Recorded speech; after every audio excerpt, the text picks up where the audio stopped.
শুভ সন্ধ্যা বন্ধুরা। আজকে 25শে December, Christmas, আজকে বড়দিন।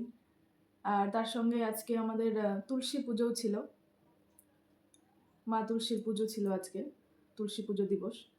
তো মোটামুটি সব মিলিয়ে আজকে দিনটা বেশ ভালোই ছিল, ভালো একটা দিন ছিল আজকে। সারাদিন ভালোভাবেই কাটলো।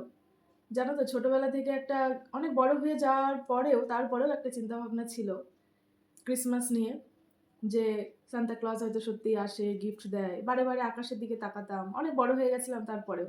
মানে এই ক্রিসমাসের এই রাতটা, মানে 24 তারিখের রাতটা আর 25 তারিখ সারাদিন, ছোটবেলা থেকে মানে মনে হতো সান্তা ক্লজ মনে হয় সত্যিই আসে, সত্যিই গিফট দেয়। বা আকাশ দিয়েও যে দেখায় না, ওই হরিণের গাড়িতে করে এইভাবে করে চলে যাচ্ছে।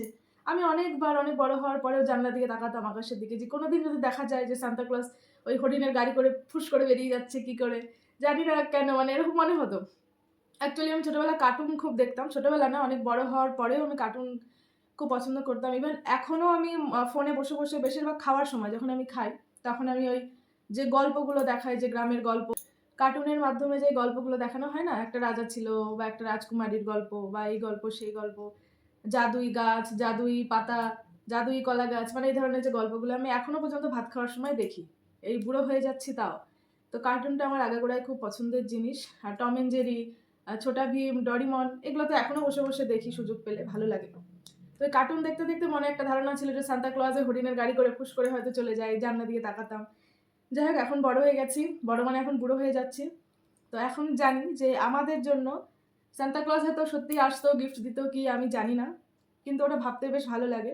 কিন্তু আমাদের জন্য আমাদের সান্তা ক্লজ হচ্ছে আমাদের প্রত্যেকের জন্য, শুধু আমাদের জন্য, আমার জন্য না, আমাদের প্রত্যেকের জন্য আমার মনে হয় আমাদের সান্তা ক্লজ হচ্ছে আমাদের বাবা প্রথমত, আর তারপরে হচ্ছে আমাদের হাজব্যান্ড, স্বামী দ্বিতীয়ত। কেননা আমাদের জীবনের যত রকম শখ, শৌখিনতা, ইচ্ছে, স্বপ্ন, সব কিছু পূরণ করার জন্য প্রথম আমাদের বাবা, আর দ্বিতীয় আমাদের হাজব্যান্ড। তো এরা সবসময় প্রস্তুত থাকে। তো যেই আলাদিনের চিরাগ যেমন হয় না, আলাদিনের কাছে মানে উইশ করলেই পূরণ হয়ে যায়, সেই জিনের কাছে। আর সান্তা ক্লজ যেমন গিফট দেয়, ঠিক আমাদের প্রত্যেকের কাছে সেই জায়গাটা হচ্ছে আমাদের প্রথম বাবাদের। কেননা বাবারা পুরো জি জান দিয়ে চেষ্টা করে সন্তান একটা কথা বললে তার সেই ইচ্ছেটা কি করে পূরণ করা যায়, তার জন্য নিজের যত কষ্ট হোক তাও তারা প্রস্তুত থাকে সবসময়।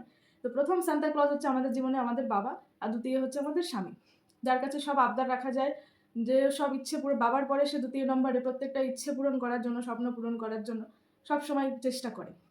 তো আমাদের জীবনে সান্তা ক্লজ হচ্ছে এরা দুজনই। যাই হোক, তো আজকের দিনটা ভালোভাবেই কাটলো। আজকে কেক খাওয়ার দিন, সবাই কেক খায়। তো ভেবেছিলাম বাড়িতে কেক বানাবো, কিন্তু আর বানানো হয়নি। আমি ইউটিউবে দেখে অনেকবার বানিয়েছি বাড়িতে কেক, ভালো হয়, খুব বেশি ভালো হয়তো 100% না হলেও 85% বা 80% মোটামুটি হয়।